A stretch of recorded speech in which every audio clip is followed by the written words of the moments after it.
Really looking forward to this. Okay, hey guys, it's straight up 1 o'clock.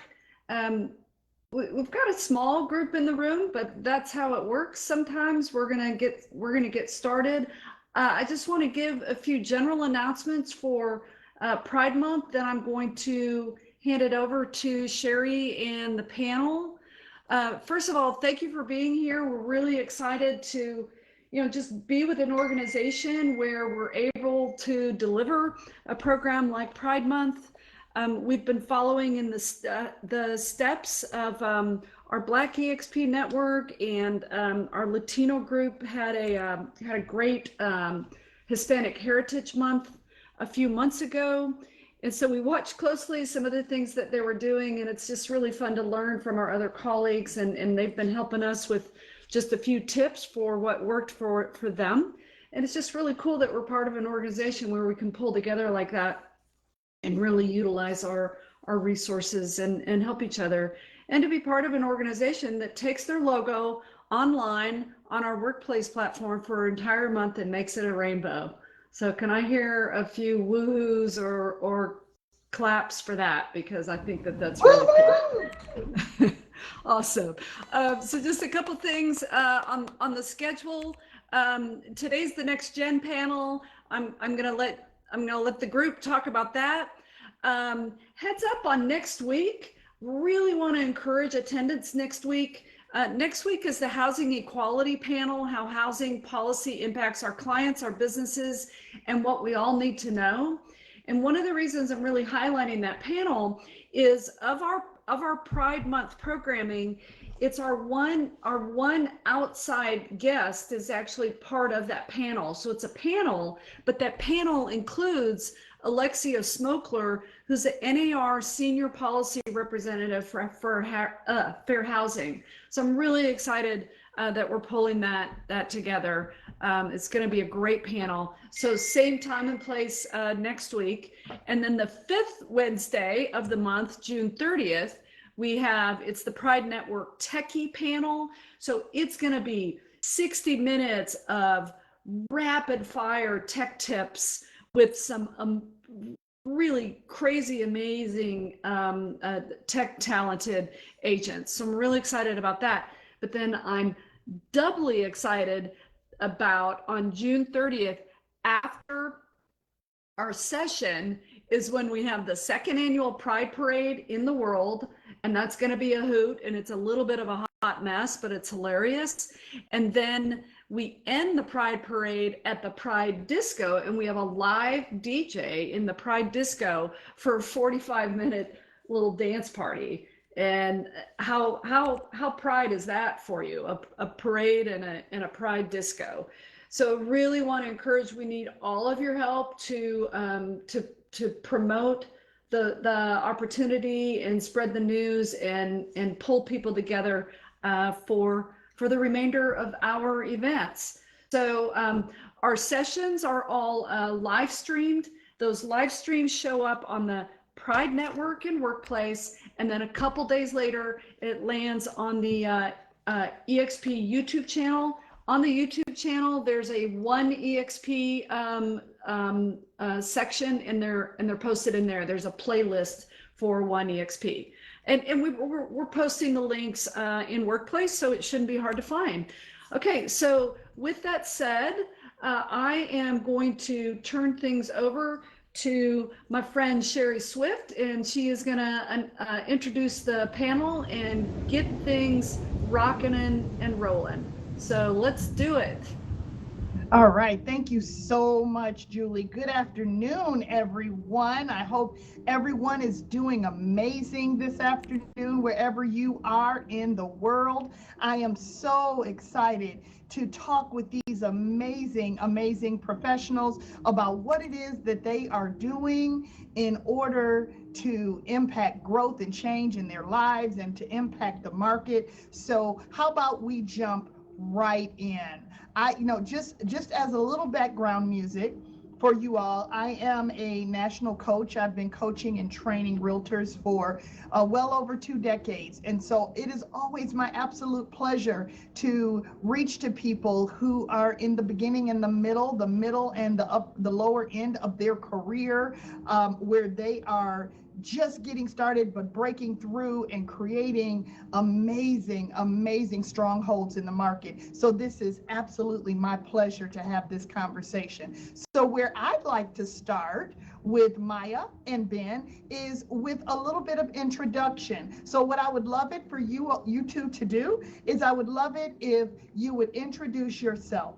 Tell us where we can find you in the workplace. How are you listed in the workplace? And then do me a favor and tell me how long you've been licensed and enjoying your real estate career. Maya, we'll start with you. Thank you so much, Sherry. Hi, everyone. My name is Maya. I am in Colorado, in the Boulder, Longmont area, kind of northern Colorado. And I have actually had my real estate license for about a year now. So, yeah. That's amazing. So you've been in this for a year. I can't wait to talk to you. So you've been in this for a year.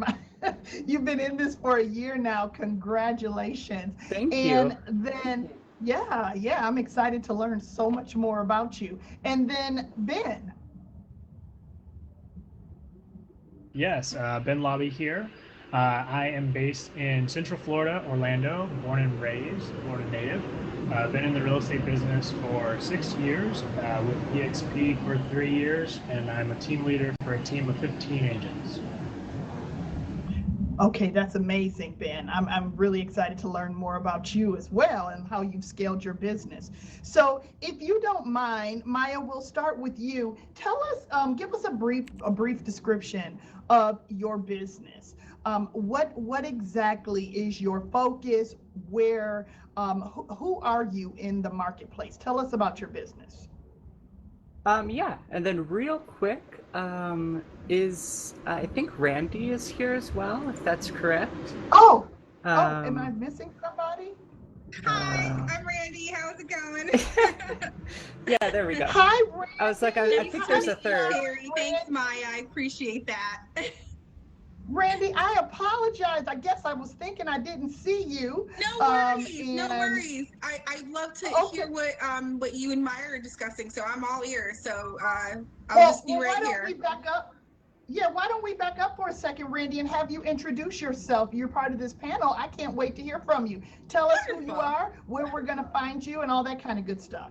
Well, my name is Randy Bain. I am licensed in Connecticut. I have been a real estate agent for almost 2 years, and I have been with EXP for about 7 or 8 months now, and I am absolutely loving it. I'm so pumped that you guys are celebrating Pride as a company-wide celebration, and I can't wait to hear what the panel has to say.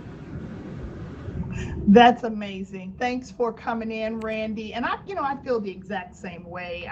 It's so wonderful to know that you're in the right place, and to feel so welcome by everyone who's around you. So thank you for that, Randy. I'm excited to learn more about you. So back to you, Maya. Tell me a little bit about your business, if you don't mind briefly describing your business and where you're focused right now. Yeah, so I'm focused in the area I told you, north kind of Denver, and my business focus is really on like technology and convenience first. So a lot of things I've been doing with my clients has really been focusing on like the technical aspects, making things as easy as possible for them and still giving them like the best deals that they can. Okay. Got it. That's wonderful. And we'll talk more about that technology in just a few minutes. Randy, how about you? How would you describe your business? What are you focused on? Where would you say the majority of your business comes from right now? Well, I'm very lucky in where I have a wonderful referral. Created a referral environment with my clients. And I also am getting a lot of my clients from social media. I'm a little busy right now for the past last month or so. It's been, obviously everybody, is, with the spring season, spring market is getting busier. So I've been a little slacking on social media. However, I am doing a lot of Q&As and so trying to make myself available to people as a resource that, on social media. So I've been doing a lot of lives, either Q&As or discussions of home buying, home selling, and that has made people, a consistent friend. So I've been doing that every Thursday and Thursday morning, or I've been trying to, I should say. And I'll have sometimes I'll have special guests come on, and like attorneys or home inspectors, lenders. Just again, you'd be surprised how many people aren't informed about home buying process, and that they think that they have to have a certain credit score that's not true, or a certain amount of money that's not. So my job is to make myself accessible as possible in a low pressure environment, so that people get to know me, they feel comfortable. And I surprisingly have been getting a lot of people reaching out, and I'm very, very, very proud to say that the vast majority of my clients are from the LGBT community. Well over 70-80%. And I'm so proud of that, and that I can help my community. And it's just been such a wonderful experience, building trust with my clients. And the one thing I focus on is building trust, and knowing that, I'm going to protect them in the transaction throughout the whole process, hold their hand. And so we've been creating these amazing relationships, and they've been introducing me to their friends and family, and it's been just incredible. That is amazing. Maya, are you an independent agent right now, working independently? Are you a part of a team? Are you independent? Do you have anyone on your team right now? No, I'm completely independent. I have a mentor here. Her name is Barbara. But yeah, besides that, I'm completely independent. Wonderful. And real quick, and I'm coming, Ben. Real quick, Randy, are you independent as well, working independently? I'm doing all facets of my business. So, my clients, they, once they sign on with me, they have as much access to me as possible. And, the one thing I say is, with a team, you never know who you may reach, but with me, you're always going to reach out, and I'm going to answer the phone. So, that's again something that my clients appreciate. Like, if, sometimes it happens where they need an answer at 10 o'clock at night, and and I'm there, so and my clients really appreciate that. And so, yeah, I really don't necessarily see myself building a team. I love working directly with my clients. I love that aspect. I love building relationships and, getting to know their needs and creating like a custom strategy for each and every one of my clients, whether they're buying or selling. I love working with first-time home buyers too. So it's just, it's great. So I hope to keep my business, maintainable, where I can handle all facets of the process. And yeah. Okay, that's great. And we're going to talk, we'll talk more about that, and we'll talk about that opportunity. That's amazing. I'm so glad that all of you are so excited. Ben, tell me about your business. Do me a favor and describe your business. I heard you when you introduced yourself saying that you have a team. So describe your business, and if you don't mind, talk to me a little bit about what makes your business up. Yeah. So right now we're operating a team in Central Florida. So myself, I'm based in Orlando, Maitland, which is kind of the heart of it. And then our team members are a very diverse, selective people, and they spread around Orange, Seminole, Volusia, and Lake counties. So the 4 counties that surround Central Florida. We have roughly 15-ish team members, and then about 5 support team members. So that includes virtual assistants, a transaction coordinator, and a marketing coordinator. And just been growing like crazy over the last eight months. The team did not actually exist about 9 months ago. That's amazing. So tell me, Ben, if you don't mind me asking, what was your first edition, and what was the first experience that you had that made you say, oh my gosh, it's time to pivot, it's time to stretch, it's time to scale? July last year, 2020. Florida was one of those states that did not really close down much. Real estate was defined as an essential service through the COVID times, and July was personally, and I'm very grateful for this, was the best month I've ever had in real estate as an independent agent. It also was the hardest. I hit a glass ceiling and I got burnt out. And at that point in time, I said, okay, I want to continue to help more people, but I need to do it in a more efficient and a more structured way because I found my limit. And real estate became, during that month, real estate wasn't fun anymore for me personally. And that's what triggered me to figure out, okay, how can I grow? How can I build systems? How can I find great other agents who can do and provide the same amount of service that I can provide, and to help all these people that want to be helped and grow to the next level, where this is now back to a fun way of, a fun business. I gotta say, I'm applauding you. And, I think that the greatest challenge for us in our first year, first 2 years, first 3 years in the business and our scaling opportunity is recognizing, I love that you said I hit my glass ceiling. And I'm thinking that maybe you, like you said, you hit the spot where it just wasn't fun anymore. Yeah. Like maybe you were just more stressed out than you were having a great time. Is that accurate? Absolutely. And it just was a period of time where, I had, a lot of closings that month that all happened at the same time, and some very challenging closings with challenging lenders and a handful of challenging customers. And it just wasn't a joyful time. And so that's why I had to take a step back, and I slowed down in August and tried to figure out, okay, implementing a better virtual assistant, implementing, a team member. And then the steps that really took me to build a team so quickly is also at the same time, I was a certified mentor with EXP. So I was working with brand new agents who had joined EXP and helping them build their foundation and do transactions. So my first team member was actually one of my one of my EXP mentees, who wanted to be on the team and take that step.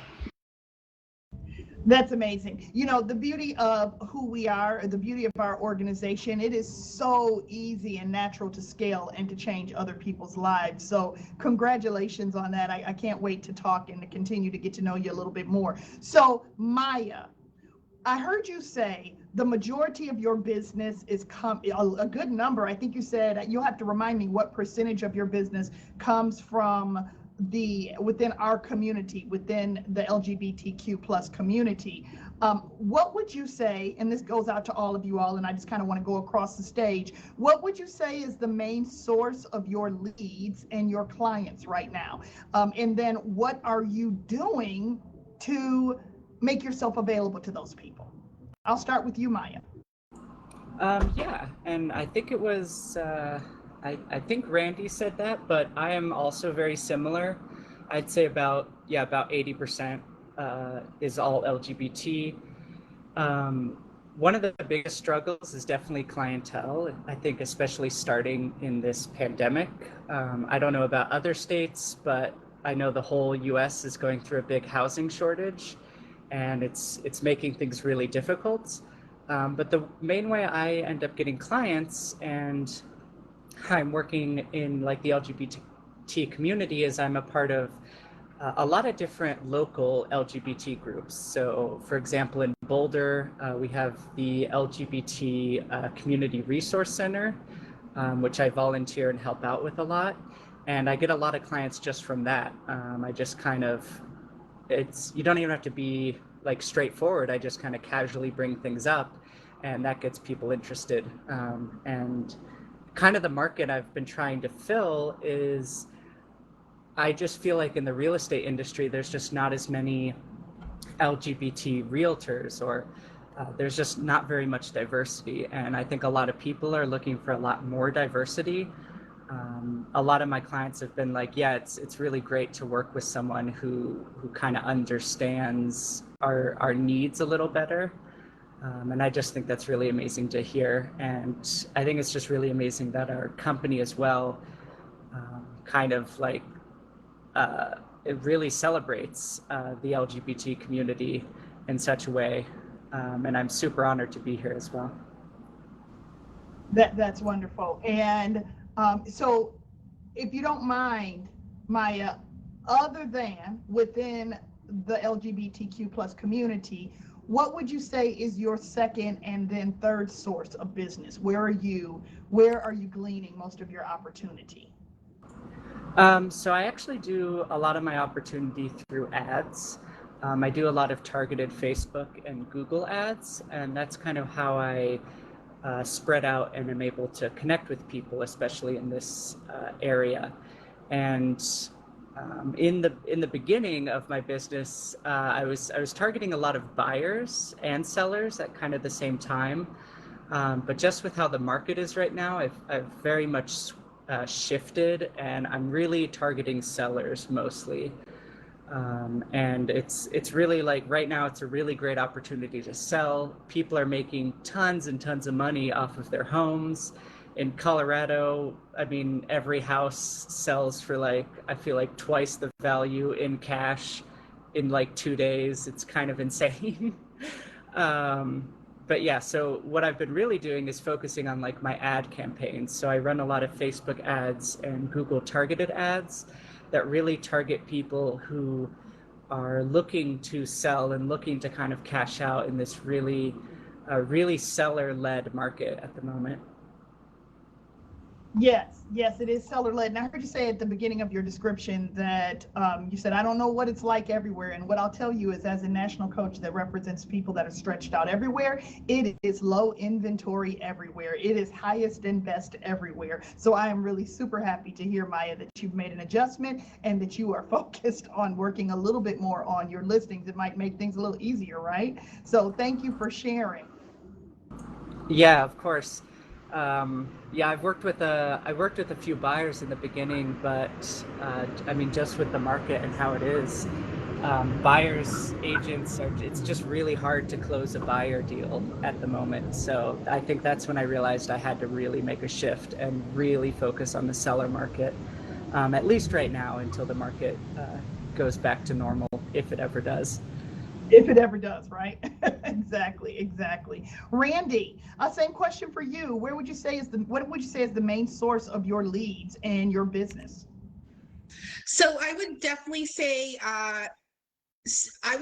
continuing with my inner circle. I still haven't tapped out of my inner circle yet. Over the years, I guess you could say I'm a social butterfly. So like Maya, I've joined, many LGBT groups, many, artisan groups. I used to own my own candle company, so I know a lot of, artisans and local businesses from that aspect of my life.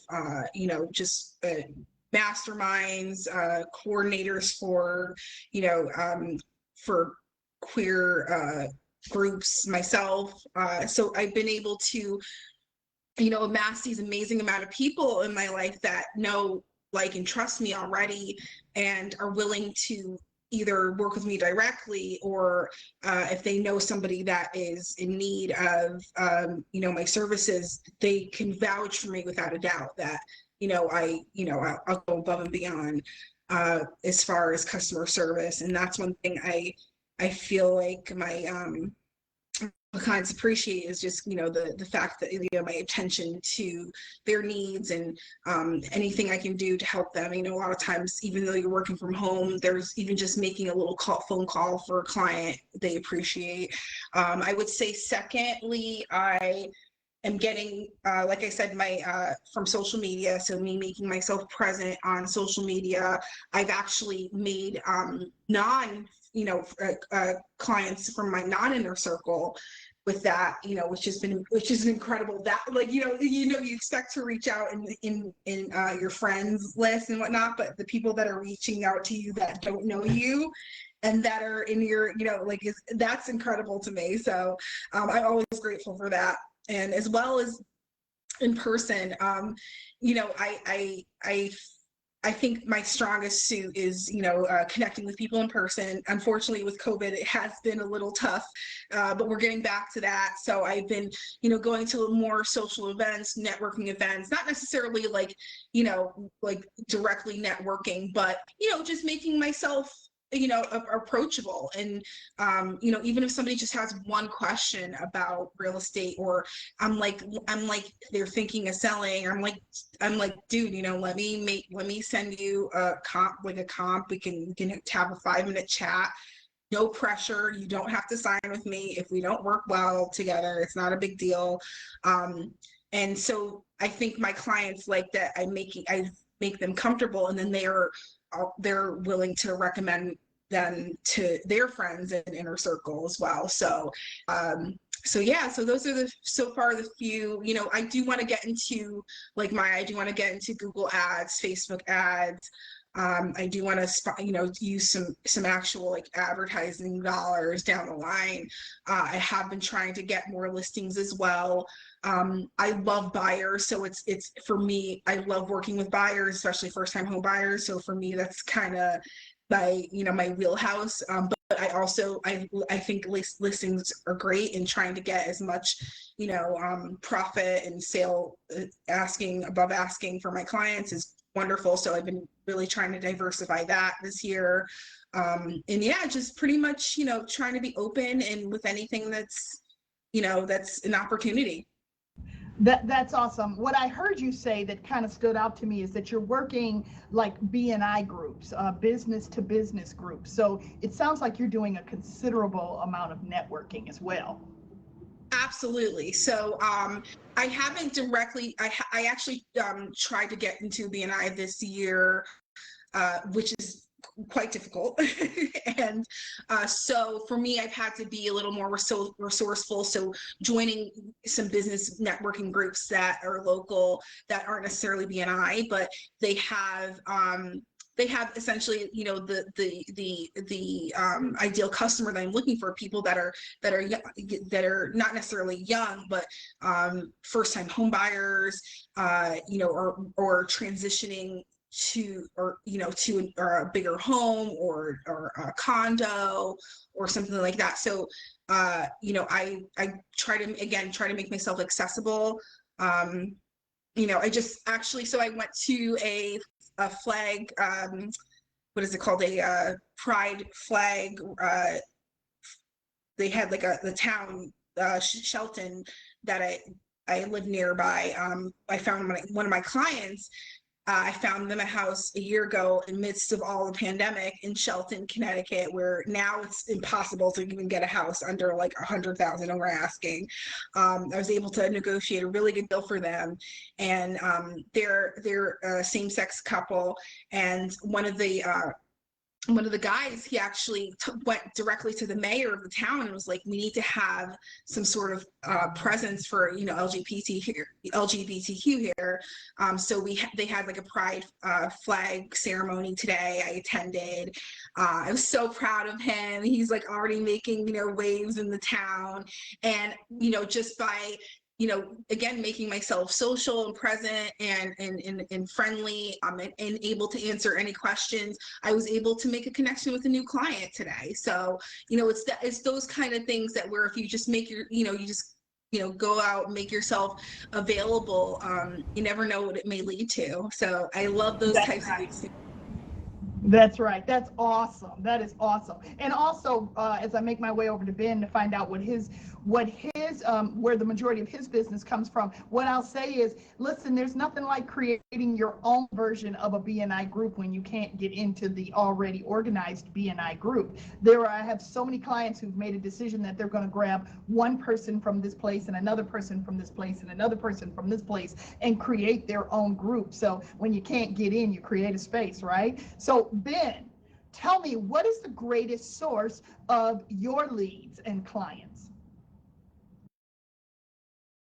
Yeah, so it's twofold. So personally, for me, my personal greatest source of leads is referrals and past customers. So having been in the business for 6 years, I'm grateful that we have customers who are buying with us again, or customers who are referring us other business from their friends and family who are also looking to buy. And then being in the industry, just get a ton of referrals from other agents. You typically outside of Central Florida that are referring business. Our team, though, is about 50% actually LGBT. So we are a very diverse group, and we're actually 50% Spanish speakers. So we get a ton of relocation referrals from other agents across the country, typically who have LGBT people moving to Central Florida. And Orlando has just such a large LGBT community that through networking events and advertising, that would be majority of where our LGBTQ customers or clients come from. Other than that, the main system that we use for ad spend for the team is Ylopo. It's a front-end website engine that we spend money on for seller and buyer leads that aren't really specific except to our geographical area.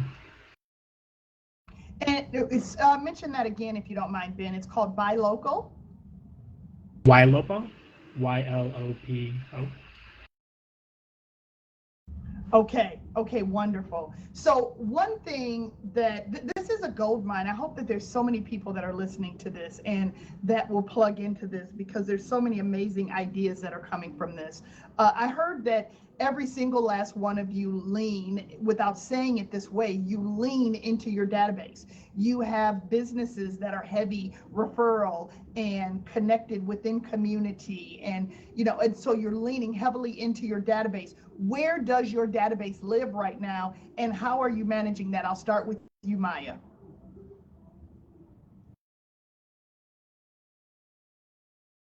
Sorry, would you mind repeating that slightly again? So I was saying that the majority of you all have said in one way or the other that the majority of your business comes from people that network within the community. So basically you're working your database, you're working all the people that you're working your VIPs, that type of thing. Where does your database live right now? What software do you use to stay in contact with people and to stay in front of people? And do you use something like that right now? And I'll start with you, Maya. Yeah, I actually use the KV Core platform. So what's included with EXP.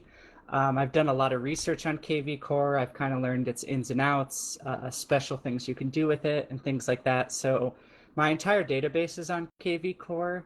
And I've thought about using other ones, but KV Core does a great job and it doesn't cost any money.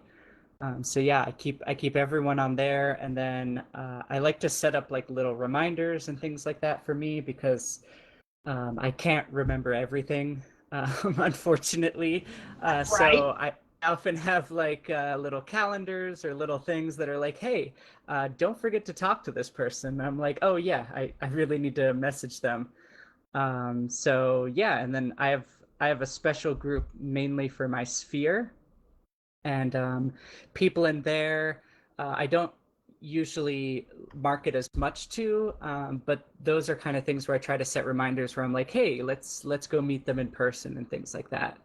And yeah, I kind of want to, as I grow, I want to expand that system and be able to build better relationships with past clients and current clients as well. Hopefully using KV Core. KV Core is very useful. If anyone hasn't learned about it, you can message me and I could help you as well. That's awesome. That's amazing, Maya. Tell me, what is the one thing that KV Core does that you're like, I am so glad that it does this, that would make someone who's listening maybe go, I didn't know it does that. Um, I mean, most of them do this, but there's two. There's the scheduled mass emails, which I love. I use that a lot. I basically set up all my clients with like a little hashtag, and then I can send them a large email whenever it's something, and usually it includes newsletters about our city or certain events or certain real estate news as well. So I can just kind of mass email everybody with that. And then the other thing is my automatic campaigns that KV Core has. And it takes quite a bit of time to set up, and it takes a lot of effort, and you want to make sure it's good and you want to test it. But once you have a really good campaign running, it can basically run your business on like pseudo autopilot.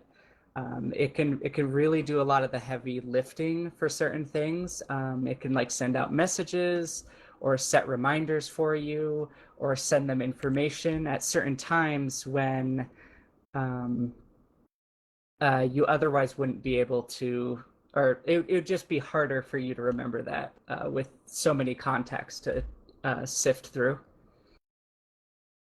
Okay, yeah, yeah. There's a question here. I do want to ask it because I think it's a great question. Someone out in the audience said, do you find that email always do, or sometimes that it always does the emails to get through your contacts? I think that's what you were asking, Stephen. Do you find that that emails always do, or sometimes get through to your contacts? So I think what you're asking, Stephen, is do you find that the emails that are going out to your database, that sometimes they end up in the junk mail, and do they get through to your contacts? I'm thinking that's what you were asking, Stephen. So what do you think, Maya? What do you find with that?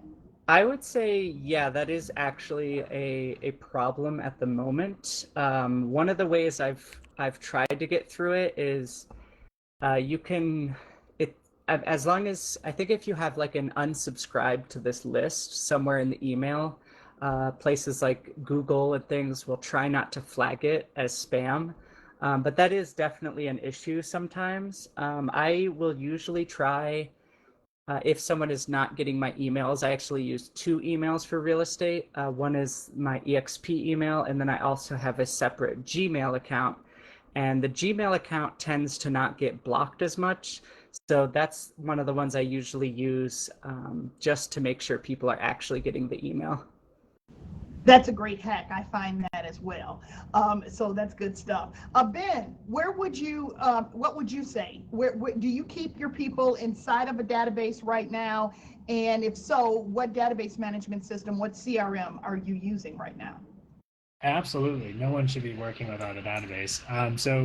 I agree with Maya. I think KV Core is an awesome, powerful tool. Unfortunately, that was not what we invested in over time. So we operate within Follow Up Boss. So Follow Up Boss is where we dump every contact, any person we talk to, whether related to a transaction or sphere of influence or not. So we have about 30,000 contacts, and that includes other realtors, vendors, potential clients, sphere of influence, basically everyone. So it serves as our full database. And the reason I prefer it is just because the way you can manipulate the data or search through those contacts to find exactly who you need to be reaching out to is very flexible and very fast. So it's a powerful tool in that sense. We just integrated it with BombBomb, which is a video emailing tool, which the team is pretty excited about to implement, so that we can send video emails to contacts, which I think, like Randy's goal is, it makes it a lot more personable and authentic when we're reaching out to people through email as well. Yeah, okay, so a couple of things to that, Ben. Follow Up Boss is a great system. I tell people all the time when we're coaching that it doesn't matter to me. KV Core is amazing and it does all the things. And so it's part of our system and our availability here at EXP. So it's awesome and it does all the things. And it has a BombBomb integration as well.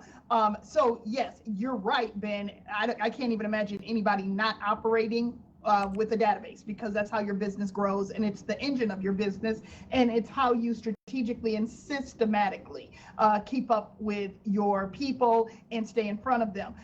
And I will say, Ben, I love to second your BombBomb excitement. I've been using it for so many years in my coaching business, and it is probably the most highly recommended tool that I put out there, because it is 100% the make it human aspect, and it brings people to life, And it is the best way to say to somebody via video text, hey, you got an offer. Hey, thanks for stopping by my open house. It's amazing. So if you guys haven't looked into it, you definitely should look into it. So that's awesome, Ben. Thank you for sharing.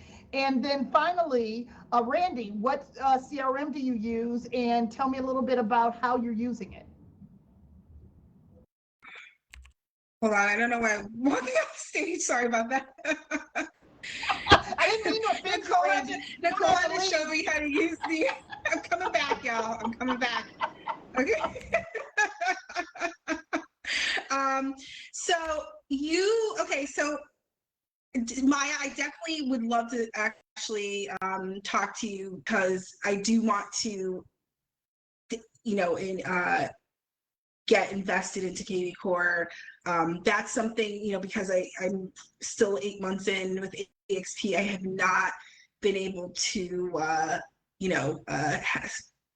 I have to basically set some time aside to learn that CRM, which I'm excited to, because I used to have another database from my old brokerage that I was using. So that's something that I am lacking right now. However, it is, I think it's great. I think CRMs are great. I think that, so I have a branding background. I have studied customer behavior. I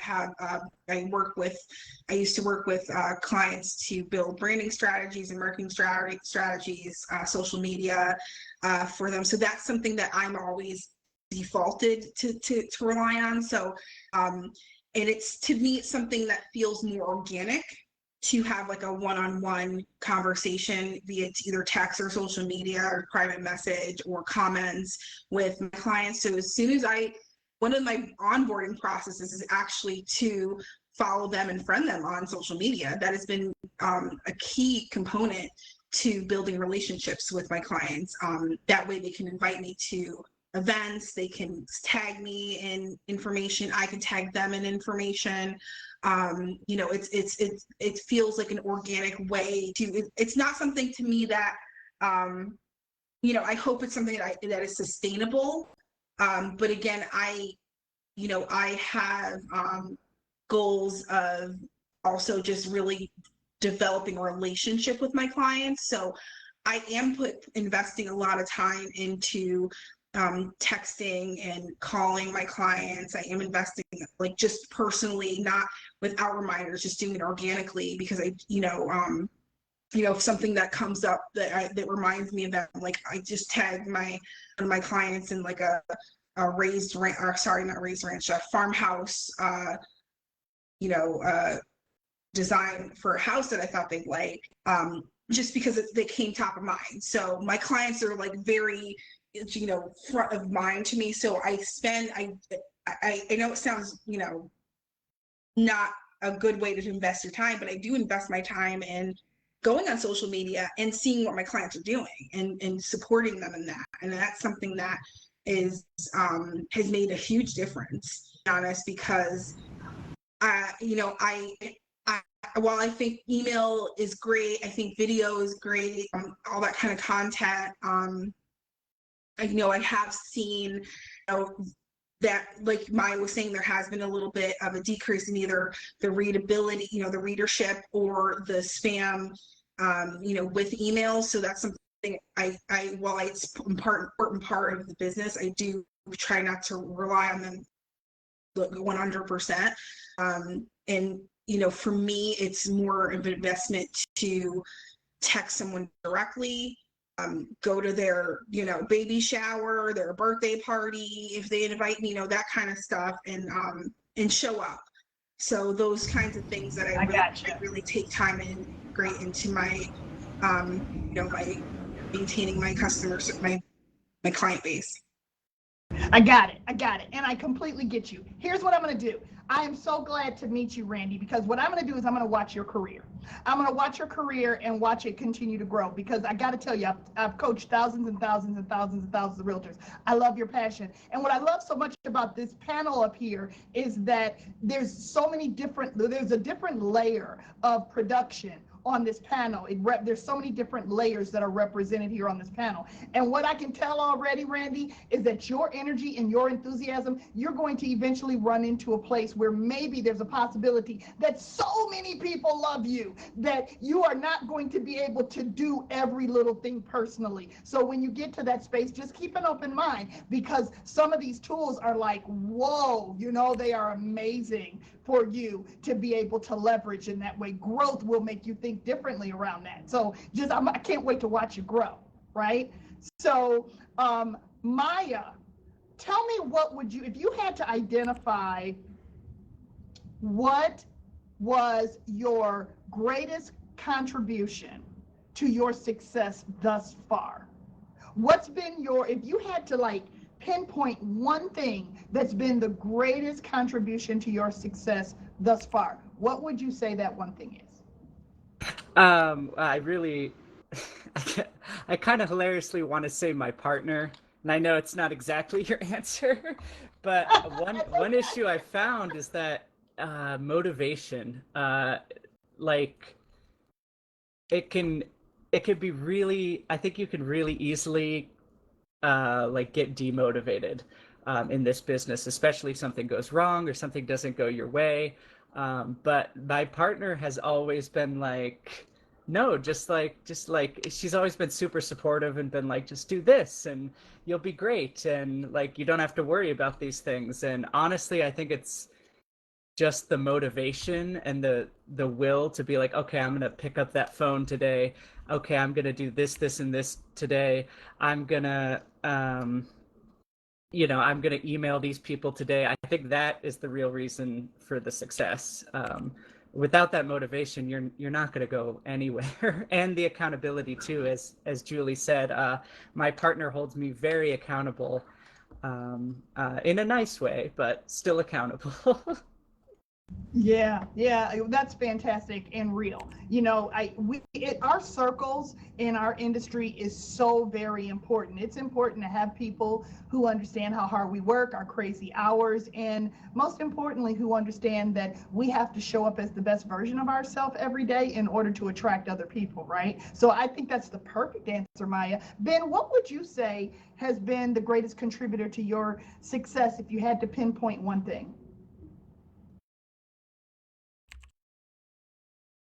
Only one thing.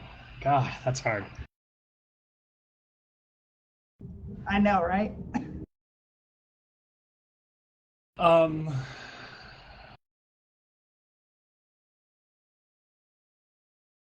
part of me wants to say just the desire to always be challenged, which sounds funny to people, but I get bored a lot.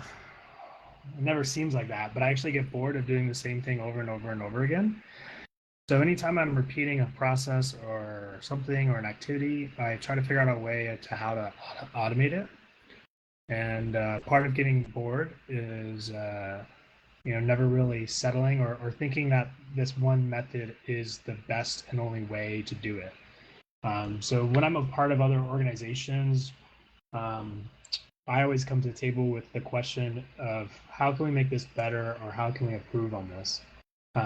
So I always question the status quo, and that irks a lot of people because change to me is natural. If you're not changing and you're not improving, then you're not growing. And that's kind of what motivates me, is that seeing that change, seeing that growth, and seeing systems improve. If someone answers the question, if I ask them, why do we do it this way? And they say, that's the way we've always done it. That's not a good answer to me. I think everything can be improved upon over time. So you're your own greatest challenger, like, is what I think I hear you saying. Yes, my own greatest challenger. Even now with the team, having built them up, they're my biggest motivator now. So I would say I still challenge myself more than anyone else.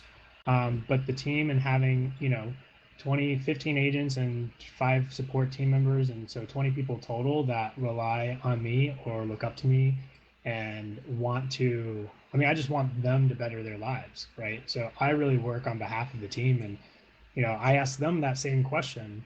Anytime we do one-to-ones or we do huddles, I always ask, what is broken in our system, or what process on our team can we improve? Whether that's how our transaction management, how our transaction coordinator works, or how we create marketing graphics. What can we do to improve your life as an agent? Because now, last year my job was just to produce as much volume and help as many people as I can as a single agent. Now my job is to help all my team members do that themselves, right? Help as many people as possible and have a wonderful time doing it. So it's kind of like the motivation has definitely switched over the last 12 months. But I'm still kind of the biggest challenger of what I do on a day-to-day basis. That's awesome. So like hashtag accountability, hashtag scaling, those are your greatest contributors is what I hear you saying. So that's amazing.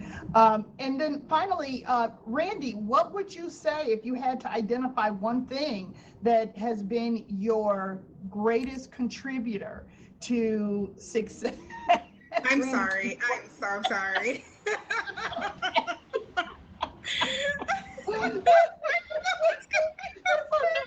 So what would you say is your greatest contributor to success? This is the success of your success so far. Sherry, did I mention I love to dance? So maybe that's what all this is about.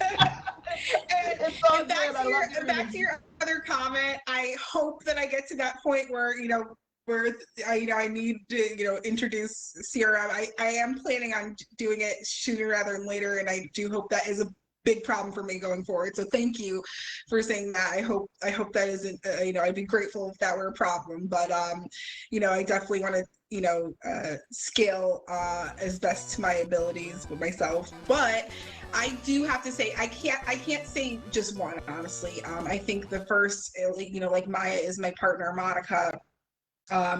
And I know that may seem like the easiest answer out, but is a game changer. If you have somebody that is not supporting you in this industry and in this business, whether it be the income, the patience, the hours that you have to work, going into this, I didn't realize I was going to have to work, 10,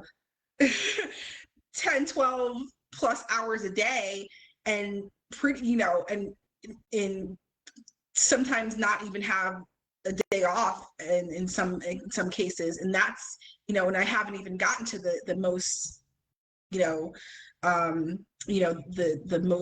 biggest expansiveness in my career. So like, this is the second year, and I'm still finding it hard time to juggle everything in my life, and it takes a really strong and supportive partner to support that.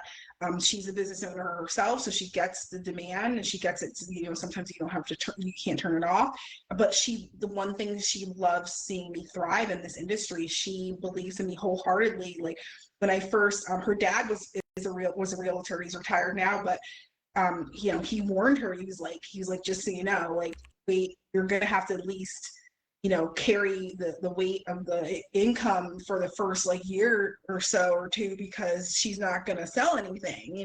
Like most agents don't sell much within their first couple of years. And she wrote that up. She didn't tell me that going forward. She didn't tell me that until recently, but it was something that she had back, and I ended up making transactions. I thought that I was very successful my first year. I feel like I'm going to be even more successful this year as well. And it really does take some understanding of that. And not to mention, so my second, I think, reason is finding the right brokerage.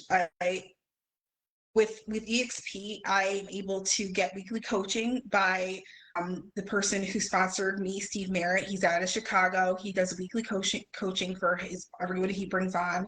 And I'm not able to make every session, but when I do, it is a game changer because he's a straight shooter. He cuts right to the chase. He'll be like, he's like, he'll do more like, he'll do some weeks he'll do like motivational stuff, he'll do like mental preparedness, he'll do actual like how do you deal with this transaction, because he's had like 17-18 years in the business, so he does at least 70 plus transactions a year himself. So just having that as a resource has been quite the game changer. I'm able to see goals now that I didn't think I was going to even reach, within, the first 5 years of my career because of him. So that has been, and I just look forward to building that relationship. He's a great guy. I love the relationship him and I have built, and I just love that I can use him as a resource to build my business, and he wants to see me. That's awesome. That's awesome. So coaching, yes, absolutely, 100%. It helps the learning curve. It's a big saving time for growth and helping to scale growth 100%. And yes, I double triple the you got to have a good strong village, and that's so important. My wife is a big part of my village. She is my village. She's the one that challenges me to my next level growth. We got a lot of stuff I got to squeeze in here, so I'm going to run through these next few questions really promptly. This next one is really important. Because I want to bring some hope into the room. There's somebody that's watching this, listening to this, that is not having a good day today. They're not having a good month. Things aren't producing, coming together for them the way they want. So what would you say is something that you struggled with in your first couple of years or your first year in the business? And how did you push through that? Let's give some hope. What did you struggle with, and how did you push through? Maya, we'll start with you. Leads. I feel like leads is at least for me, that's one of my biggest weaknesses is leads. And it was really, really hard to generate leads, especially coming into the market pretty much right before the pandemic. And like it's just a really difficult thing, and a lot of times I will lose hope and I'll be like, well, like this is like, how am I ever supposed to succeed? Even if I have everything right, I can't generate any leads at all, and they're kind of going nowhere. And really, all I have to say is just like keep going. It's really hard. The real estate industry, I think, to begin is really, really hard, but there is light at the end of the tunnel.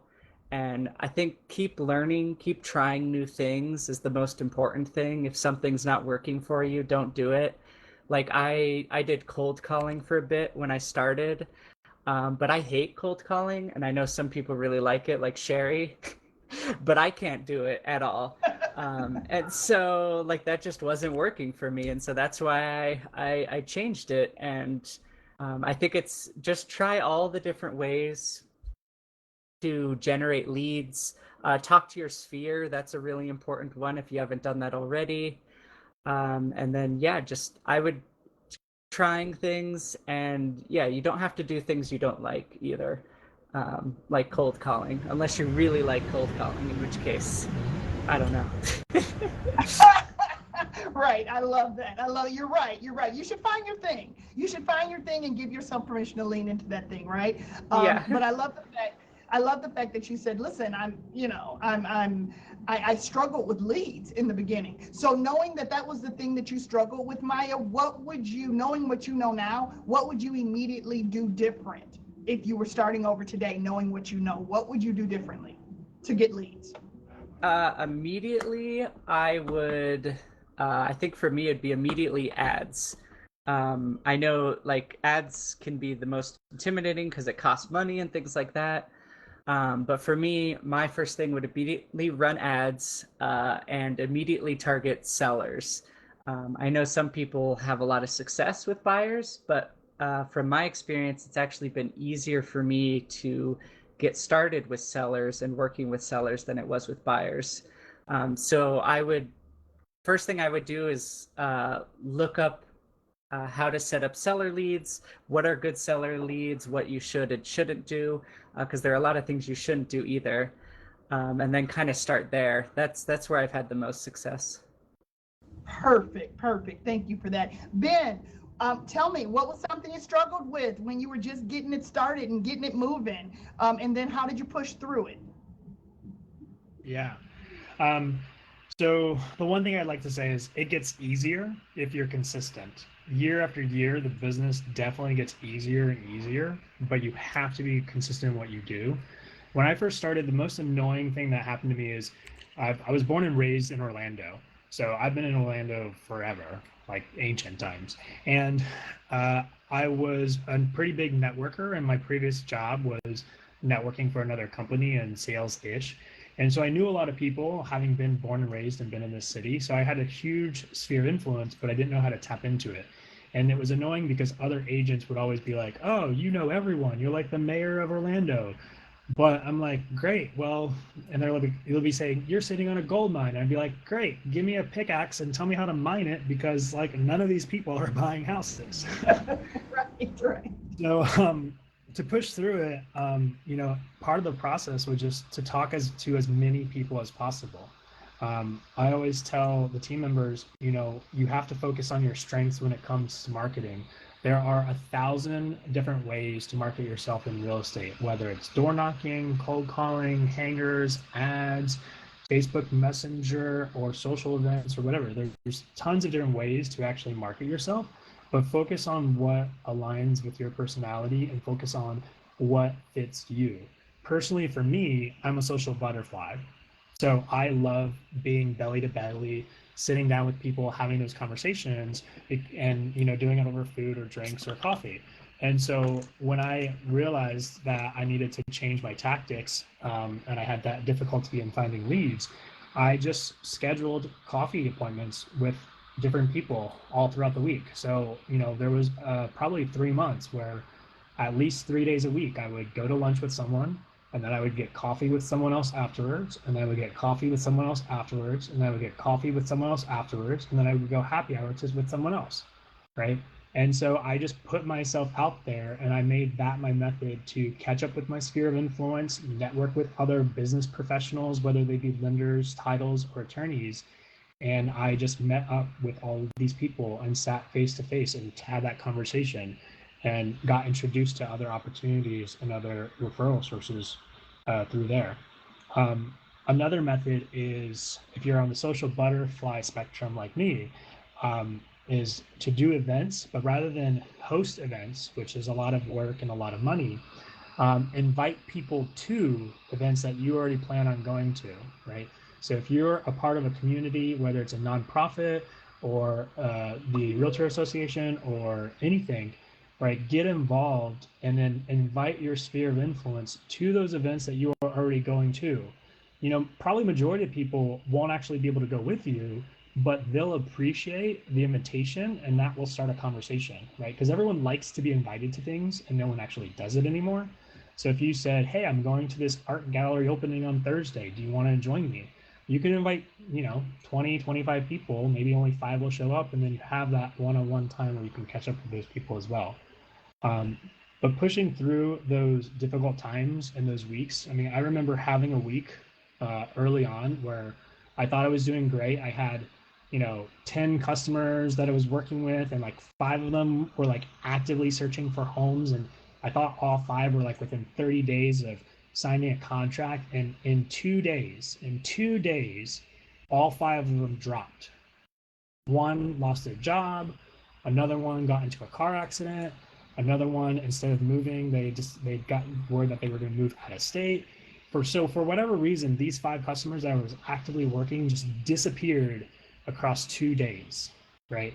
And unfortunately, that just happens in our business because we can't control other people's lives. So at that point in time, I was like, well, working with 10 people is not enough. I need to be working with like 20 or 30 people on a regular basis, because this happens where people are going to have a life change event and going to have to pause whether they buy or sell. So keep filling the pipeline. That's right. That's right. I was going to say hashtag pipeline, right? Don't get too excited with what you have on your table right now because, it's going to either close or not close. You need to constantly be asking yourself next. So that's amazing, Ben. Thank you so much for sharing. And then, Randy, what would you say that you struggled the most with in the very beginning of your career, and how did you push through that?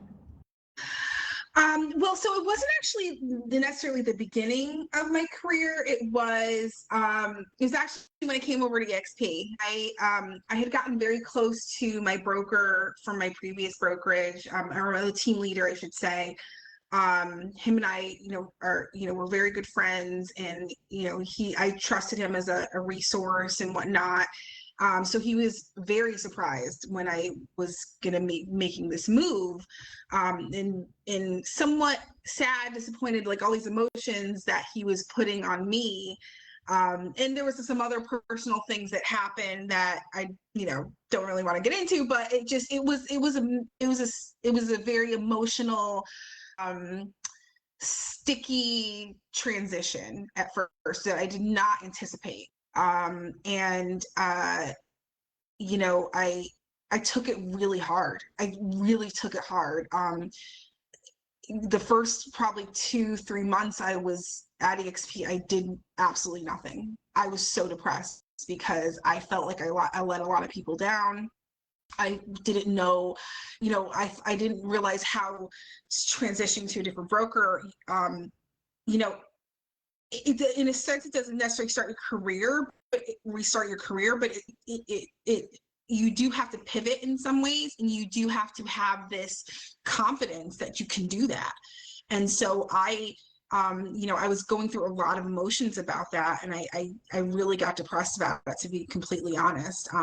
And this is something I never really thought I would talk about publicly because, but I'm on the other side of it, and I was able to push through it. And one of those things I did to push through it was, I I told you I had like the branding background and marketing background. So I essentially tried to take myself on as my client. I looked at it almost out of outside perspective, and I started to do everything I could for me to help Randy Bain realtor, and not necessarily, and sort of disconnect from that. And so I built my website. I rebranded. I pushed out a lot more content on social media. I reconnected with some of my clients that had lapsed because of that time that I was just feeling so down, and that helped me push through everything to this point where now I just feel in this, in going to the weekly coaching call and stuff like that, to now, to be honest, I feel unstoppable. I feel so passionate. I'm so ready. It doesn't mean I'm not going to necessarily have another, dip in the, that's just how it is. Like, and I think it was, I think it was Sherry. You say you nailed it. Like, in this industry, you have to put 100% of yourself out there all the time. And if you don't feel 100% all the time, it can be real struggle. So you have to constantly be fueling that tank of confidence, of passion, of kindness to yourself, of just really rallying yourself up. And that's what makes a difference. And that's what makes people trust you, like knowing that, you're not doubting yourself, like being able to speak about certain transactions confidently. And if you don't bring that to the table, it's gonna show. So yeah. Yeah, that's good. First of all, let me say, Randy, thank you so much for sharing that. I think that anyone who has ever worked with someone else, as far as a brokerage goes, and then left one brokerage to go to another brokerage, I think that they have all had this experience. As a person who introduces and offers many people an opportunity to check out our business model, the single greatest challenge to the opportunity is, I love my broker. My real estate group is family. I am 100% not interested in disappointing my family. And here's the thing: what makes us really, really effective at what we do as realtors is that we are genuine human beings that other people resonate with. And it is that genuine transparency of who we are that creates those soft spots that makes it difficult to sometimes pivot and turn the corner and do the best thing for you. It's a professional decision.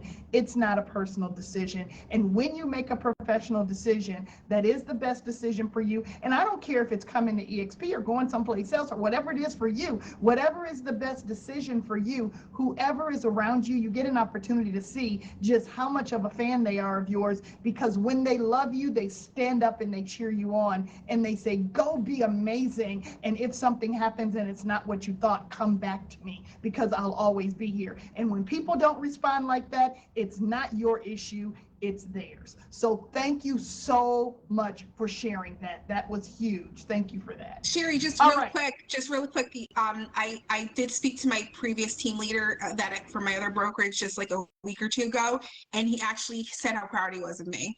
So things can change. So I just want to let that.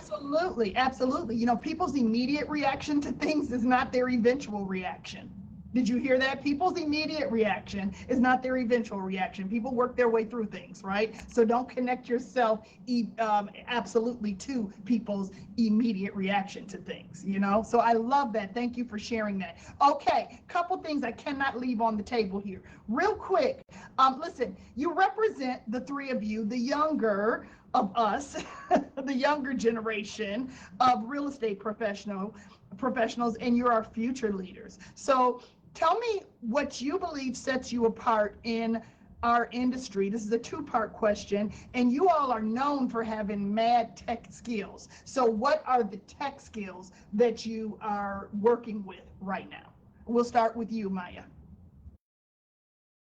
I mean, that's a hard, not hard question, but hard answer to give. But pretty much everything. My whole business is built on tech. It's built on convenience and being easy for the client and the customer and the other agents as well. So using online forms, there's things like there's easy ones like DocuSign or just other online platforms that can help people really. It could really make it easier for people. And a lot of things that people don't realize either is like a lot of these online forms you can bring with you. I have an iPad I bring, and that pretty much has everything I need. So they can sign contracts with me in person, but at the same time, they don't have to actually like pull out paper and like write their name. And some people just, I've found that a lot of people like convenience more than anything. So even if it's really minor things, such as having to sign your name with a pen versus just clicking a screen, I've found that it's just really made people a lot happier. And not everything's perfect, but yeah, so it's really building like an online community with my clients and making them feel like they don't necessarily have to, get dressed or anything to still enjoy the real estate experience. That's amazing. And then what would you say is the differentiator in your generation in the real estate industry versus, some of us have been around a little bit longer? What would you say is the major differentiator?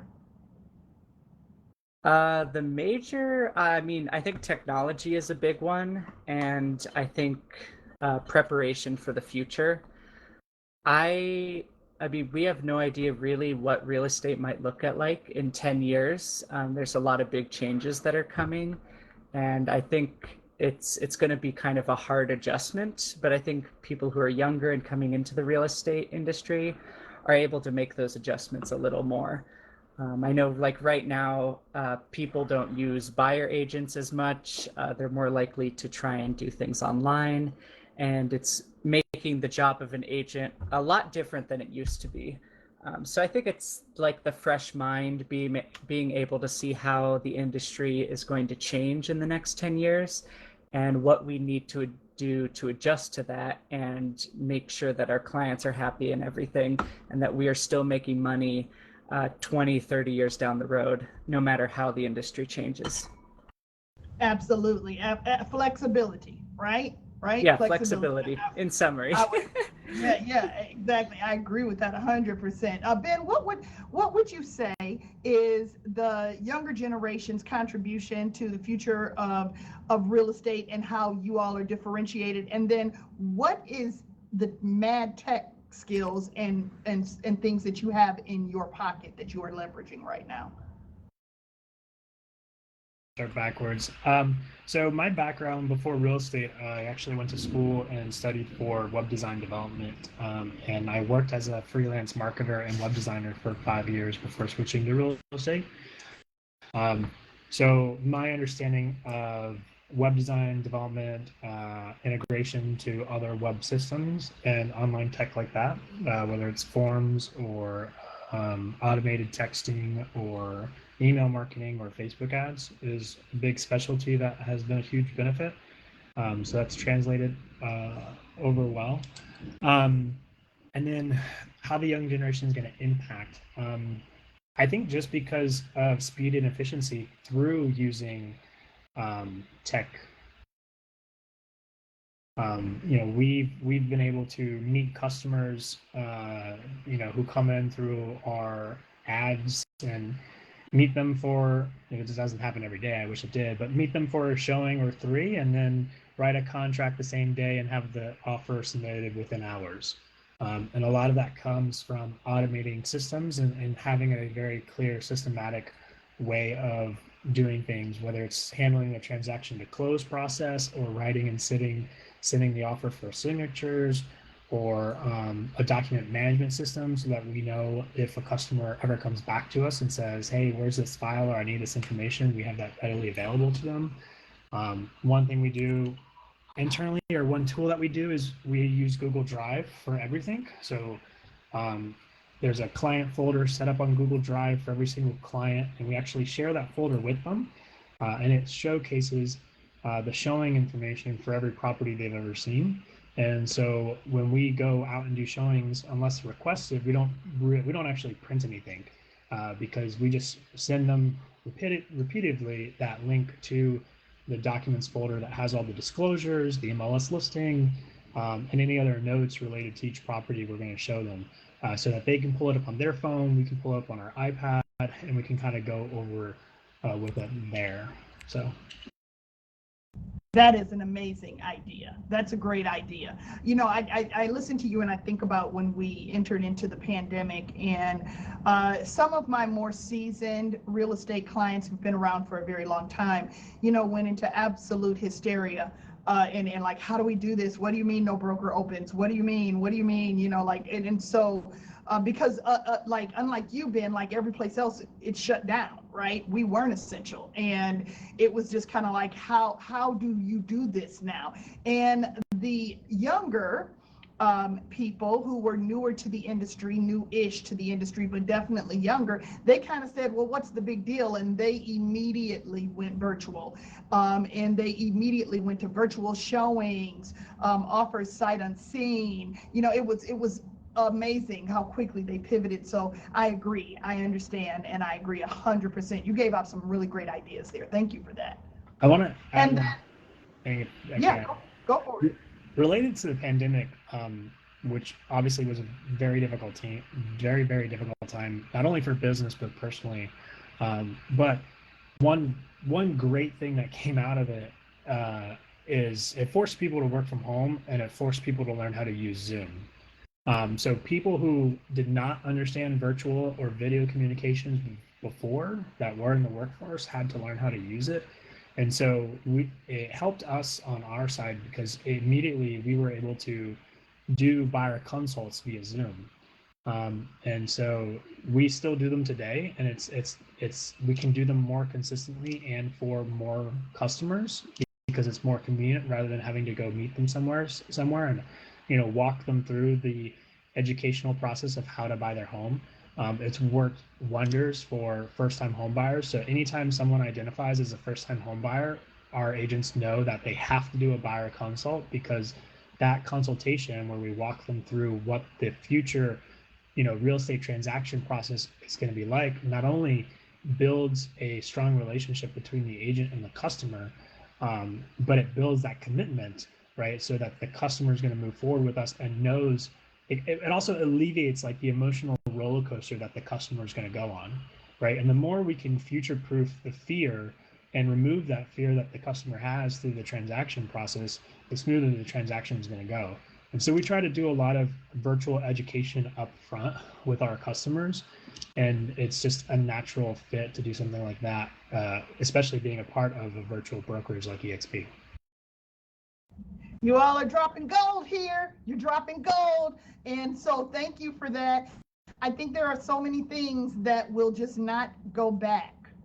Do you agree with that? Throw me a thumbs up if you agree with that. I think there are just so many things that will not go back because people have figured out what they can do virtually and how differently they can work. So, okay, Randy, finally, tell me, what is the tech that you're walking around with? What are you walking around with from a tech perspective and leveraging?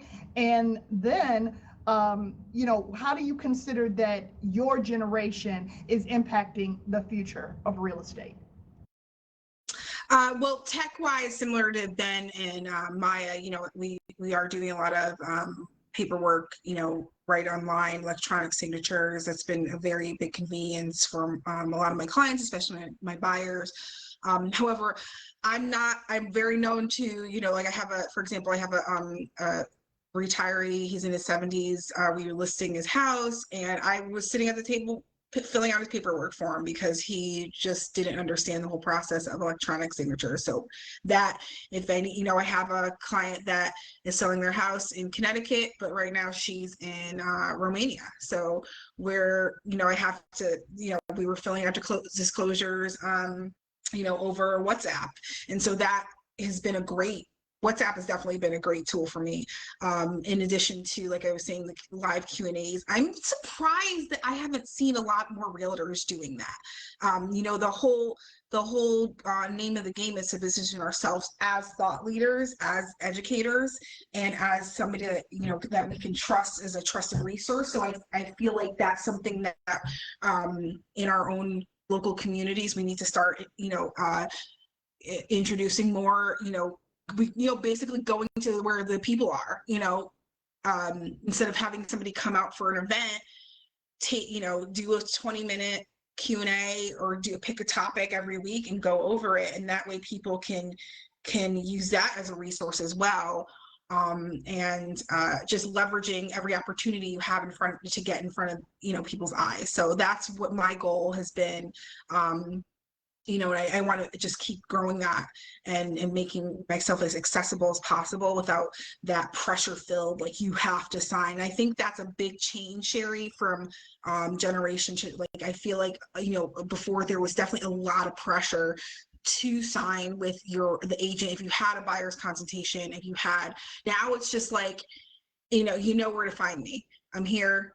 You text me, call me, message me on social media, because you didn't have that constant connection with your audience. And now that you have that, it's alleviated some pressure that you don't have to extend to your clientele or your future clientele. So I think that's been a great thing. Just technology all across the board, and hopefully even more in the future. Perfect. Yes, I think that sweeping answer is technology, right? Technology and the ability to pivot quickly, and then adjust, no matter who you have across from you, right? And then I guess we'll wrap it up with, what advice do you have for 20 or 30 somethings in the industry? If you had to offer one piece of advice to, your younger self that was coming in, what would you say? Maya, we'll start with you. Learn to talk more. I mean, like, learn, like I'm a very introverted person, but I think it'd be like uh, learn your public speaking skills. I think public speaking can be a really tough thing for some people, and even people who are seasoned, you can get really nervous. I know some people can get really nervous talking to people on the phone or in person or anything like that. So for me, it's like really, really work on that. Put yourself in uncomfortable situations if you need to get used to it. But yeah, that's my biggest advice is get out there and talk to people and um, put yourself in uncomfortable situations. I love that. So I want everybody to hear that. What Maya said is get comfortable talking to people because we're in a people business. And you know what? Maybe practice talking to people. Brush up your communication skills and your presentation skills. Great piece of advice. Ben, what advice do you have for your younger self or someone who is coming into the industry? I'm still working on this myself. So, but my advice is to share your story. People connect with you when you are your most authentic self.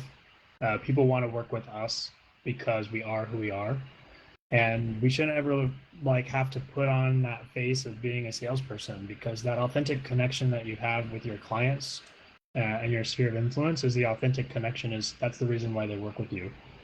So share your story. I hate talking about myself, and believe it or not, and so it's kind of difficult to sometimes just put out there and share with the world what's going on and showcase your most authentic self to everyone who's out there.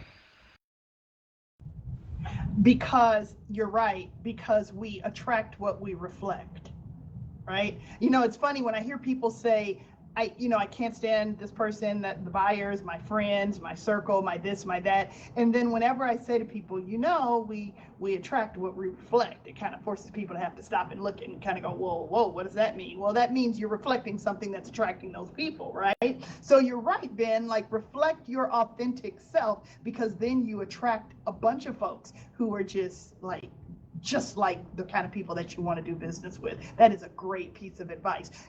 Randy, tell me, what advice would you give to someone new coming to the industry, or your younger self, your newer self? I would definitely recommend people positioning themselves, no matter how old you are, as a thought leader. Education is key in any industry, and this is definitely an industry where we have to educate our clients. And the more they feel empowered with knowledge, the better they're gonna trust you more. They're gonna know that you know what you're talking about. So like educate. There are so many people out there that still do not know that you don't need a 700 plus credit score and $50,000 to put down on a house. They don't know. So it's making that goal that they've set out that seems very unattainable to making it very attainable to them, and how we can work with lenders to work with that. And even if we can't get you, we have to make a strategy 6 months from now. Also, so that's another thing. I would make sure that you're aligning yourself with the right people. Like you're building out your team of vendors. I have great inspection companies that I trust and recommend to my clients, and I try my best not to work with anyone else because I know they're going to deliver at the end of the day. Same with lenders, same with attorneys, same with everything. So making sure that you have that well breathed out, so you don't even have to be like listen, go to my buyers and listen, I have everybody in place. You don't need to search for anybody. You need to search for an attorney. I have trusted people that I work with on a regular basis, and they are going to work for you, and they are going to make sure that we get this done. So it's having that foundation as well. And then also making sure that your local communities, being well versed in the different areas in your town, in the prices, going on MLS, taking an hour or two a day and spending time searching different houses in different counties and communities, so that you know without a doubt, you'd be like, this is the average price of this town. This is, you know, so you have those stats and figures to pull so you can inform your clients. There was one time I did an open house for another agent, you know, it was as a favor, and he was an investor, right? And he you know, he had multiple properties, but he was very, and you know, he had somebody he was working with in New York, but he was very impressed with my knowledge of the town, because I was saying that, like, you don't necessarily have to invest in multifamilies around here. You can also go next door where there's a lot of colleges and universities and do that sort of rental process, and you make even more money because you're charging per head instead of per. And I'm like, you know, just giving him stats and like, not like, and he was like, okay, let's work together. Like, I don't know you, but let's work together because you know what you're talking about. So Yeah, I'd say those yeah. three things are definitely key for sure. That's perfect. Yeah, so consultation, that's amazing. Thank you for sharing. I have to close this up because it is 3:30, and I have taken the most valuable thing that the three of you amazing human beings have to offer. Thank you so much, Maya. Thank you so much, Ben. And thank you so much, Jody, for allowing me the opportunity to get to know you a little bit better and to spend a little bit of time with you. It was my absolute pleasure. And I certainly hope that everyone who's been listening and watching will make the opportunity to reach to these people individually and learn a little bit more. I think that Julie had a closing that she wanted to close things up here. So I'm not sure if Julie is still here or not. Hey, Sherry. Yes. Hi.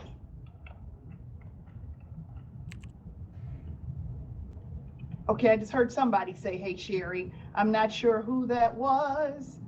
But so I think that Julie had something that she wanted to wrap things up with, but maybe she had to separate. Is there any questions here for anyone here on the stage as we give these folks back to their businesses and back to their focus, and we give them a huge round of applause for all of their sharing? Does anyone here have a question that hasn't been answered?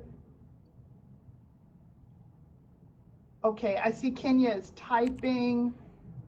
Okay, all right, wonderful. Thank you, Kenya. Thank you, I appreciate that. All right, guys, listen, go be great. Thank you so much for coming today. Thank you for watching and for listening. There's so much more coming forward. Julie is amazing, and she is scheduling and coordinating so many amazing things for us during our important Pride Month. So make sure that you plug into the rest of her amazing effort. And again, thank you so much, team, for allowing me the unique opportunity to get to know you. I feel like I learned a lot about you, and I'm always available to anyone okay, April says she's trying to speak.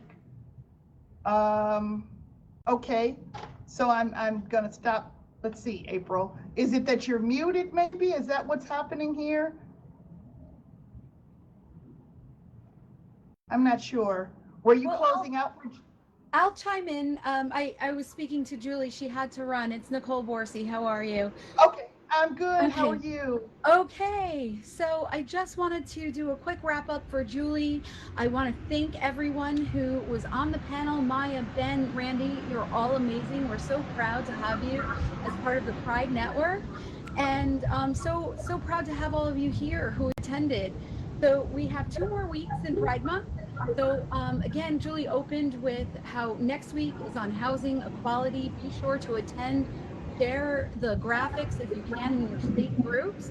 And then on that last week, we have the Teddy panel with our Pride Disco with the DJ. So make sure you attend both Wednesdays. We have 2 more weeks of the Pride Month. And I'm just so proud of this company, proud of the Pride Network, and thank you all, especially you, Sherry, for moderating. It was an awesome panel. Thank you. My absolute pleasure. My absolute pleasure. Everybody have a fantastic rest of your week, and happy Pride. Thank you. Happy Pride.